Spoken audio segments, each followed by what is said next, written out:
बिस्मिल्लाहिर्रहमानिर्रहीम अस्सलाम वालेकुम। स्टार्ट करते हैं अपने आज के लेक्चर से। आज हम सोडियम पोटाशियम एटीपेज की वर्किंग को डिटेल में डिस्कस करेंगे। सोडियम पोटाशियम एटीपेज के साथ कौन कौन से मॉलिक्यूल आकर बाइंड होते हैं, इसकी कन्फर्मेशन में कैसे चेंजिंग्स आती हैं, कब ये अपनी E1 कन्फर्मेशन से E2 पे स्विच करता है, इन सब चीज़ों को हम डिटेल में डिस्कस करेंगे। यहाँ पर सोडियम पोटाशियम एटीपेज की डायग्राम बनाई गई है। इसकी ये 9 स्टेजेस हैं या 9 पोजीशंस हैं जिनमें ये अपनी वर्किंग को कम्प्लीटली परफॉर्म करता है। इन्हें वन बाय वन हम डिस्कस करते जाएंगे। इन 9 स्टेजेस को डिस्कस करने से पहले थोड़ा सा सोडियम पोटाशियम एटीपेज के बारे में कुछ पॉइंट्स को डिस्कस कर लेते हैं। जैसा कि हमें पता है कि सोडियम पोटाशियम एटीपेज हमारे पास कंसिस्ट करता है अल्फ़ा सब यूनिट और बीटा सब यूनिट। इसका मेन फंक्शन जो है वो कौन परफॉर्म करता है, अल्फ़ा सब यूनिट परफॉर्म करता था।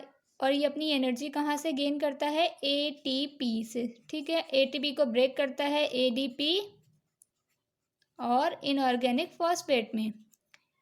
बायोलॉजी में ऐसे पंप्स जो कि एटीपी को डायरेक्टली ब्रेक करके एनर्जी गेन करते हैं, ऐसे पंप्स को हम क्या कहते हैं, प्राइमरी एक्टिव ट्रांसपोर्टर कहते हैं। ठीक है, तो हमारे पास एटीपी को ब्रेक करने वाले पंप्स क्या कहलाते हैं, डायरेक्टली जैसे ब्रेक करते हैं प्राइमरी एक्टिव ट्रांसपोर्टर कहते हैं। तो सोडियम पोटाशियम एटीपेज हमारे पास प्राइमरी एक्टिव ट्रांसपोर्टर है जो कि एटीपी से अपनी एनर्जी को गेन करता है। ठीक है, स्टार्ट करते हैं इसकी वर्किंग से। सबसे पहले इसकी इस पोजीशन को डिस्कस करते हैं। इसकी दो कन्फर्मेशंस होती हैं, E1 और E2। इस टाइम पर पहली पोजीशन में इसके पास डिफरेंट बाइंडिंग साइड्स हैं। ये आपके पास सोडियम की बाइंडिंग साइड्स होती हैं, ये पोटाशियम की बाइंडिंग साइड्स होती हैं। यहाँ पर इसके पास एटीपी का मॉलिक्यूल बाइंड होगा। एक और बाइंडिंग साइड होती है ये वाली, इसके साथ क्या होगा, टर्मिनल फॉस्फेट बाइंड होगा। और इसके अलावा इस टाइम पर इसकी कन्फर्मेशन क्या है, E1 है। E1 कन्फर्मेशन कब होगी, तो याद रखिएगा हमेशा इसकी E1 कन्फर्मेशन उस वक्त होती है जब सोडियम पोटाशियम एटीपेज है, ये इसका अल्फ़ा यूनिट है, इसका माउथ इनसाइड ICF में ओपन होगा, या इसको आप गेट भी समझ लीजिए। तो इसका गेट क्या है, ICF में जब ओपन होगा तो कन्फर्मेशन कैसी होगी, आपके पास E1 कन्फर्मेशन होगी। ये ब्लू कलर की सबको पता है कि सेल मेम्ब्रेन या प्लाज्मा मेम्ब्रेन है आपके पास, आउटवर्ड ECF है और इनसाइड क्या है, इसमें ICF प्रेजेंट होता है। हम सोडियम आयंस को ICF से ECF में एक्सपेल करेंगे और पोटाशियम को ECF से लेकर ICF में एक्सपेल किया जाता है सोडियम पोटाशियम एटीपेज के थ्रू। इसकी ये सबसे पहली स्टेज है, इसको डिस्कस करते हैं। अब ये पंप है, इसे वर्किंग परफॉर्म करने के लिए एनर्जी की नीड है। तो सबसे पहले क्या होता है, एटीपी बाइंड करता है।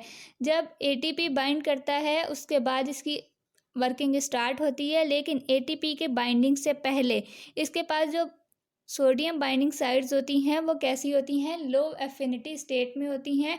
इस टाइम पर वो सोडियम को बाइंड नहीं कर सकती क्योंकि एनर्जी नहीं थी। लेकिन अब एटीपी इसके साथ बाइंड हो गया है तो इनके पास क्या है, एनर्जी आ गई है। अब ये पूरा सोडियम पोटाशियम एटीपेज क्या करेगा, सोडियम आयंस को ICF से बाइंड करवाएगा अपनी बाइंडिंग साइड से। जो इसके पास बाइंडिंग साइड्स है यहाँ पर सोडियम आयन के लिए, वहाँ पे क्या करेगा, सोडियम आयन को बाइंड करवाएगा।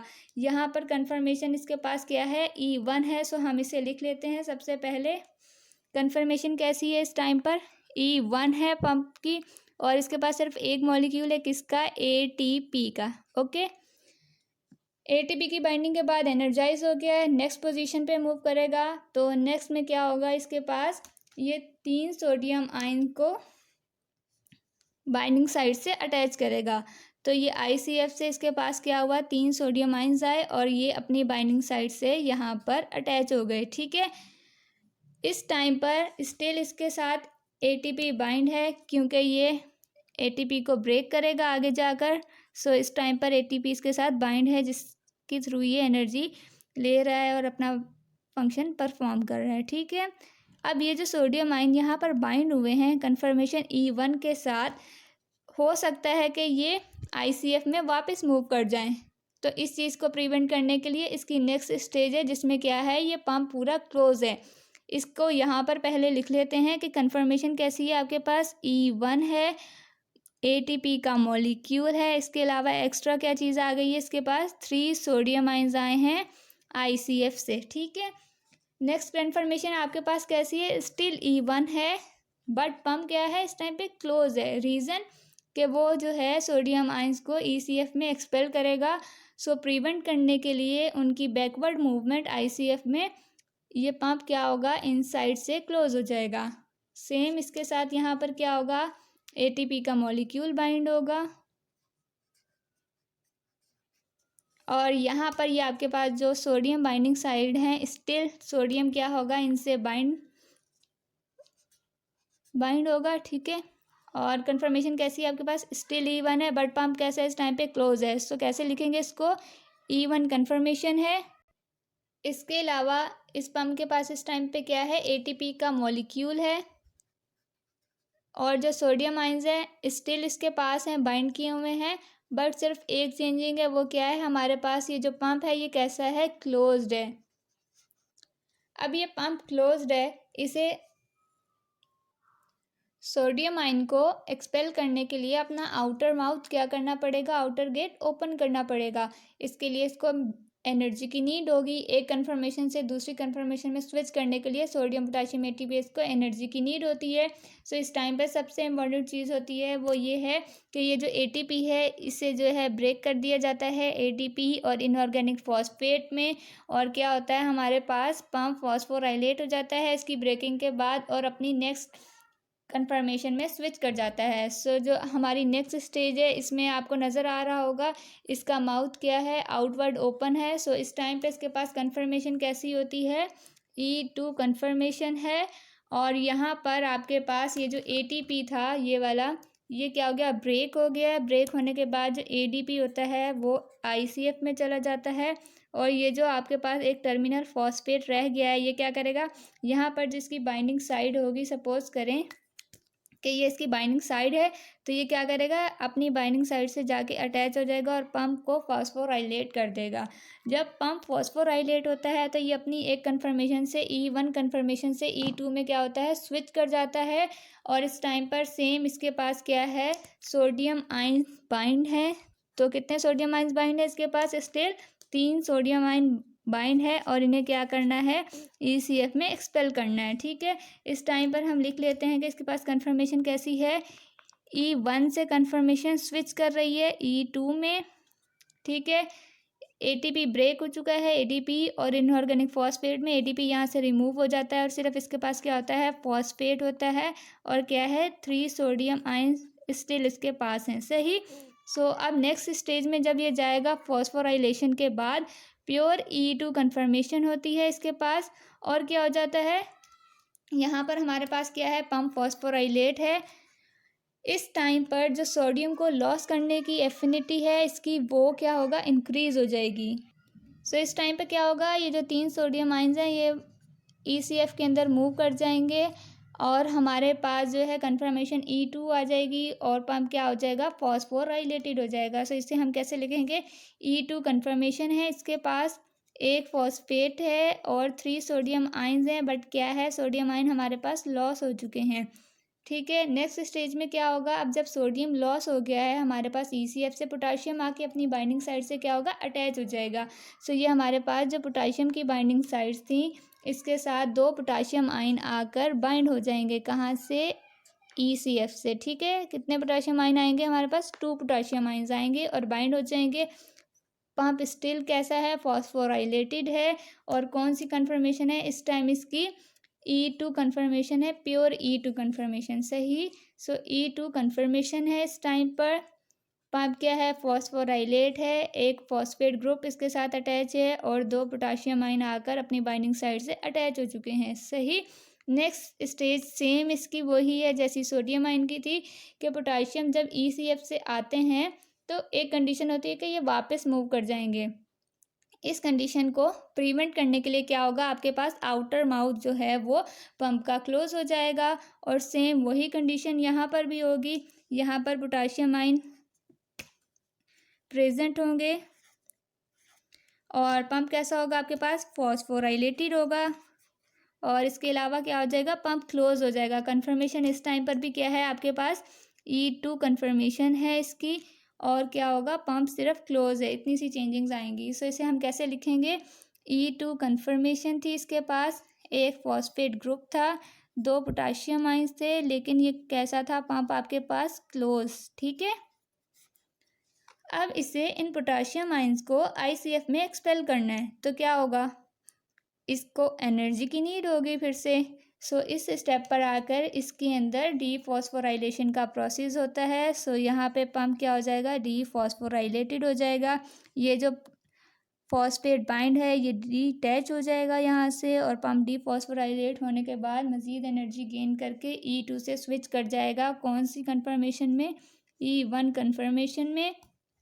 और इसके पास यहाँ पर पोटाशियम आयन बाइंड है, और ये पोटाशियम आयन इस टाइम पर लो एफिनिटी में है, अभी लॉस नहीं होंगे, पंप इन्हें एक्सपेल नहीं करेगा। डीफॉस्फोराइलेशन इस स्टेप के बाद यहाँ पे हो रही है, और क्या है, कन्फर्मेशन E2 से स्विच हो रही है E1 में।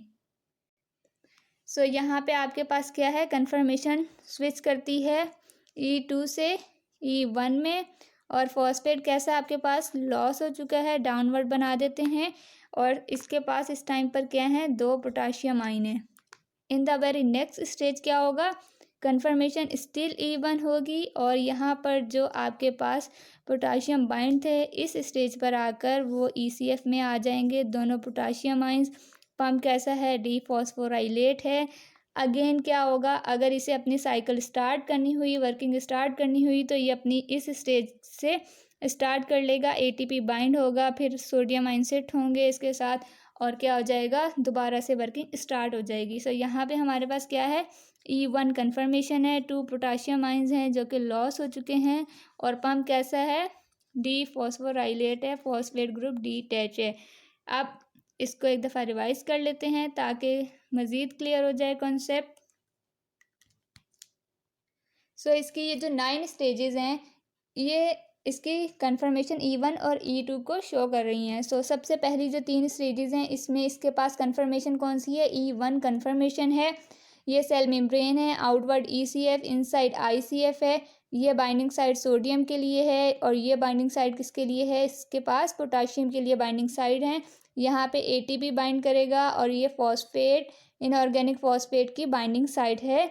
सही। सो सबसे पहले क्या है, कन्फर्मेशन E1 है, ATP के बाइंड होने के बाद कन्फर्मेशन E1 ही रहेगी, लेकिन एक चेंजिंग आएगी, वो क्या है, सोडियम आयंस जो हैं वो ICF से इनसाइड मूव करके अपनी बाइंडिंग साइड से क्या हो जाएंगे, अटैच हो जाएंगे, और यहाँ पर ATP इसके साथ अटैच ही रहेगा। नेक्स्ट स्टेज क्या होगी, सेम मॉलिक्यूल्स की अटैचमेंट है, बट सिर्फ चेंजिंग ये है कि पंप आपके पास कैसा है, क्लोज्ड है, और यहाँ पर ATP अभी भी बाइंड किया हुआ है। लेकिन नेक्स्ट स्टेज जो होगी इसमें क्या हो जाएगा, ATP ब्रेक होता है ADP और इनऑर्गेनिक फॉस्फेट में।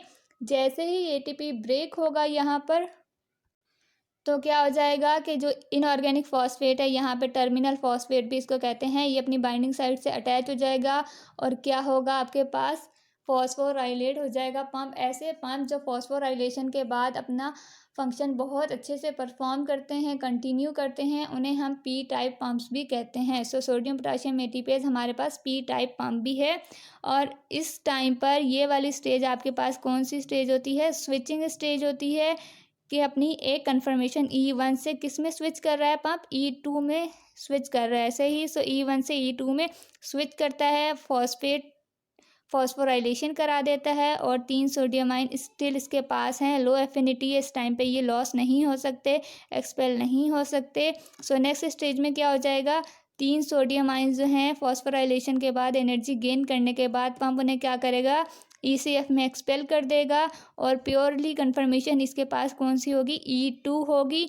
और नेक्स्ट स्टेज में क्या हो जाएगा कि E2 कन्फर्मेशन है, माउथ ओपन है आउटवर्ड, तो यहाँ पर 2 पोटाशियम आयन आएंगे और बाइंड कर जाएंगे। इनकी बाइंडिंग के बाद सेम स्टेज आएगी पंप के क्लोज होने की, जैसे हमारे पास सोडियम में आई थी, E2 ही इसकी कन्फर्मेशन रहेगी। सो इस स्टेज में क्या हो जाएगा, पंप आउटवर्ड क्लोज हो जाएगा विद E2 कन्फर्मेशन, और इसके पास क्या होंगे, सोडियम पोटाशियम आइंस होंगे, और यहाँ पर पंप कैसा है, आपके पास फॉस्फोराइलेटेड है।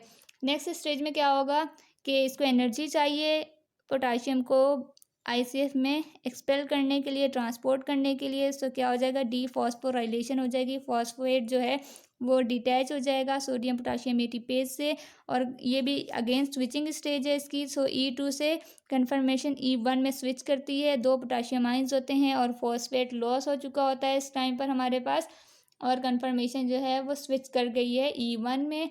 नेक्स्ट क्या है, प्योरली E1 कन्फर्मेशन है, जिसमें आपके पास क्या होगा, ये पोटाशियम आइंस जो हैं इस टाइम पर ICF में ट्रांसपोर्ट कर दिए जाते हैं, और इनकी ट्रांसपोर्ट के बाद अगर तो सोडियम पोटाशियम एटीपेज को नीड है अगेन अपनी साइकिल को परफॉर्म करने के लिए, सो ये अगेन परफॉर्म करेगा अपनी वर्किंग को, और क्या होगा, अगेन ये 9 स्टेजेस के थ्रू ही अपनी वर्किंग को परफॉर्म करने के बाद सोडियम पोटाशियम को क्या करेगा, ट्रांसपोर्ट करेगा ECF और ICF में। और अगर नहीं नीड तो इसके बाद यहाँ पे इसकी वर्किंग ख़त्म हो जाएगी, इसकी ये स्टेजेस कंप्लीट हो जाती हैं। आज हमने इसकी वर्किंग को डिटेल में डिस्कस कर लिया है। नेक्स्ट क्लास में इंशाल्लाह हम इसके रोल को डिस्कस करेंगे कि बॉडी के अंदर सोडियम पोटाशियम एटीपेज का रोल क्या है। सी यू सून। अल्लाह हाफिज़।